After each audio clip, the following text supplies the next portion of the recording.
Well, there are some things that I don't think I shall ever learn, and that indeed I hope I shall never learn. I don't wish to learn to change my hopes for the world. I'm prepared to change my beliefs about the state of the world, about what happens, but not about what I hope. About that I hope to remain constant. I think we might call the subject of our talk 80 years of changing beliefs and unchanging hopes.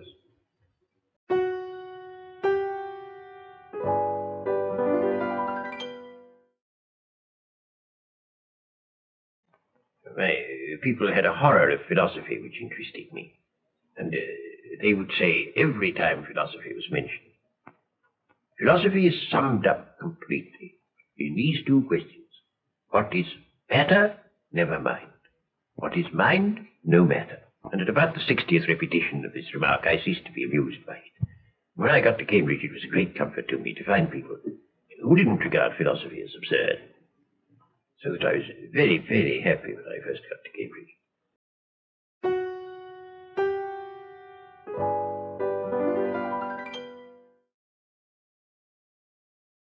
What caused your interest in philosophy?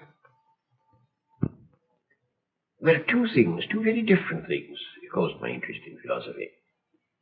On the one hand, I wanted to understand the principles of mathematics. I observed that all the proofs of mathematical propositions that were taught me were obviously fallacious. They didn't really prove what they said they did.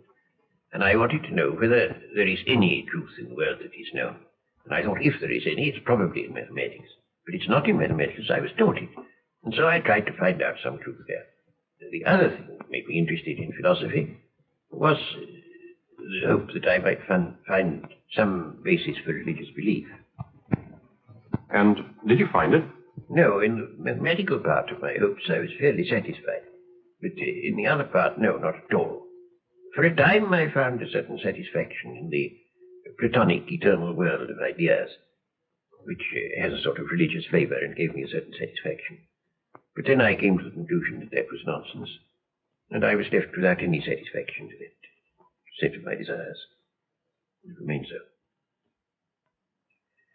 So that as far as that goes, philosophy proved a washout to me, but not on the side of technical basis for mathematics.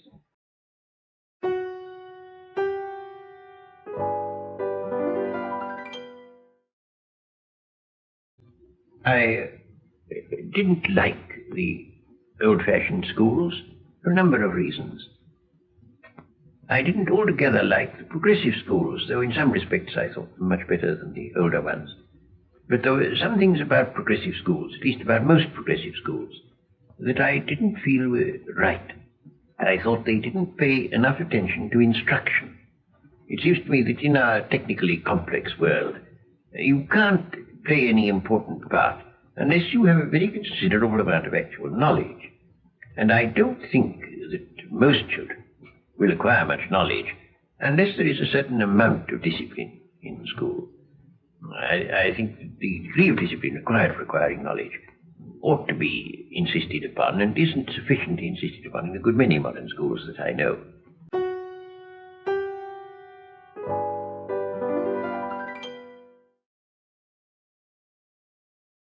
As a result of seeing the kind of nefarious things that people do, I think that freedom is not a panacea for all things.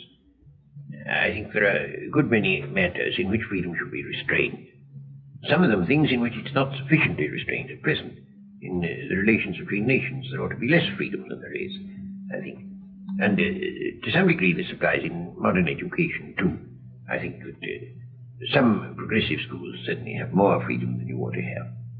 There are some freedoms that I think very desirable in education.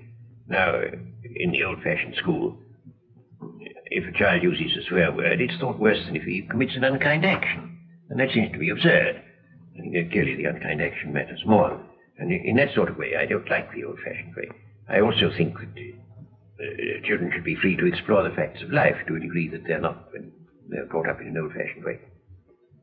I think there should be free speech. There are a number of things that I like very much about modern education. But both in education and in other matters, I think that freedom must have very definite limitations, where you come to things that are definitely harmful to other people, or things that prevent you yourself from being useful, such as lack of knowledge.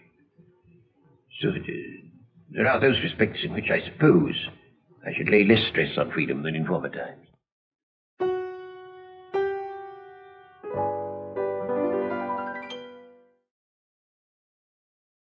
Do you still believe in the importance of abstract philosophy? Well, now that's a very difficult question. I have myself a passion for clarity and exactness and sharp outlines. For some reason that I've never understood, this makes people think that I have no passions, that I'm a cold fish. I don't know why, but it does cause people to think that. I don't myself think that's altogether just, so that's neither here nor there. But I do like clarity and exact thinking, and I believe that's very important to mankind, because when you allow yourself to think inexactly, your prejudices, your bias, your self-interest comes in ways you don't notice. And you do bad things without knowing that you're doing them. Self-deception is very easy. So that I do think clear thinking immensely important. But I don't think philosophy in the old-fashioned sense is quite the thing the world needs nowadays. I think the needs of the world are different from that.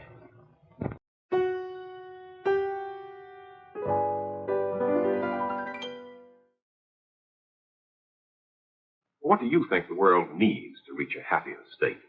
Well, I think there are three things that are needed if the world is to adapt itself to the Industrial Revolution. The troubles we are suffering now are essentially troubles due to adapting ourselves to a new phase of human life, namely the industrial phase. And I think three things are necessary if people are to live happily in the industrial phase. One of these is world government. The second is an approximate economic equality between different parts of the world. And the third is a nearly stationary population. I'd like to say a little about each of those. As to world government, the world government should be, of course, a federal government, leaving a very great deal of freedom to the individual national governments, and only those things controlled by the world government which are absolutely necessary for the avoidance of war. The most important and the most difficult of these is armed forces. All the important weapons of war will have to be in the hands of the international government and of it alone. When that happens, war will become practically impossible. And if war were impossible, mankind could go ahead. If war is not impossible, every advance in scientific technique means an advance in mass murder and is therefore undesirable. But if once world peace were achieved, it would be just the opposite. That's the first point. Now I come on to the question of approximate economic equality. As things stand at present, Western Europe, and still more the United States of America, have a high standard of life. On the whole, the great majority of mankind live fairly comfortably from a material point of view. Asia, on the other hand, lives in very, very great poverty. So does most of Africa. And the moment people are sufficiently educated to be aware of these facts, the inevitable result is a great development of envy in the poorer parts of the world. That envy is a cause of unrest and inevitably makes world peace precarious.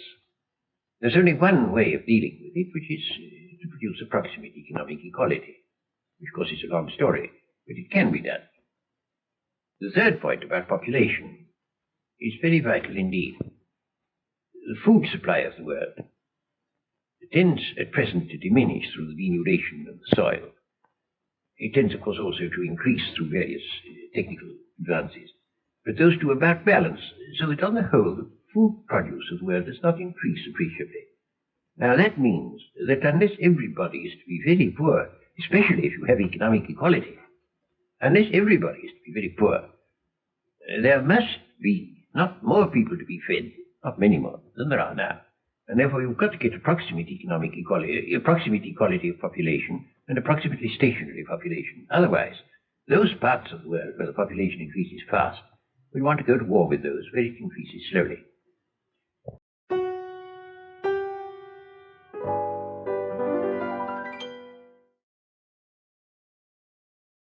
Lord Russell, speaking as of today, can you see the influence of any one philosopher more than any other one? Well, I suppose in recent years the most important influence has been Marx.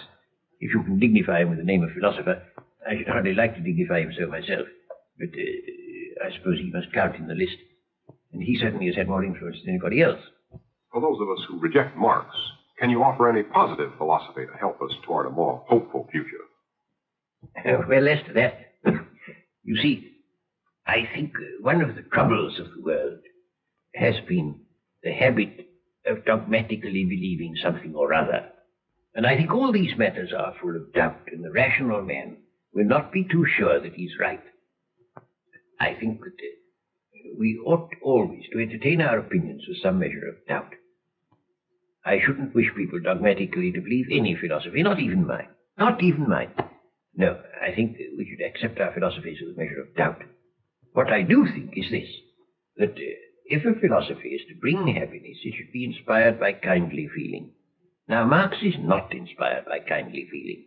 Marx pretended that he wanted the happiness of the proletariat. What he really wanted was the unhappiness of the bourgeois. And it was because of that negative element, because of that hate element, that his philosophy produced disaster.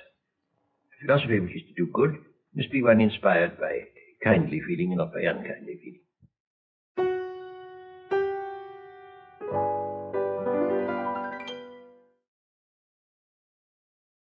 Coming up, Lord Russell, do you feel that there is hope for the world today? Well, I do. I feel it very strongly, but how far that is really a rational conviction and how far it's temperamental, I can't say. But I do most strongly feel that there is hope. There may be very dreadful times ahead of us. I dare say there are. But I still believe, I believe most firmly, that through whatever pain and suffering, mankind will emerge from these dreadful things and will emerge into some world that will be happier than any world that has existed in the past. I'm firmly persuaded of that. What I don't know is how long it will take.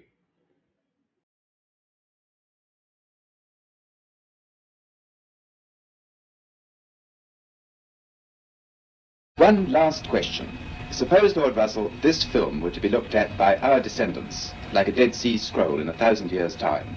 What would you think it's worth telling that generation about the life you've lived and the lessons you've learned from it? I should like to say two things. One intellectual and one moral. The intellectual thing I should want to say to them is this. When you are studying any matter or considering any philosophy, ask yourself only what are the facts and what is the truth that the facts bear out. Never let yourself be diverted either by what you would wish to believe or by what you think would have beneficent social effects if it were believed. But look only and solely at what are the facts. That is the intellectual thing that I should wish to say. The moral thing I should wish to say to them is very simple. I should say, love is wise, hatred is foolish. In this world, which is getting more and more closely interconnected, we have to learn to tolerate each other. We have to learn to put up with the fact that some people say things that we don't like. We can only live together in that way. But if we are to live together and not die together, we must learn a kind of charity and a kind of tolerance, which is absolutely vital to the continuation of human life on this planet.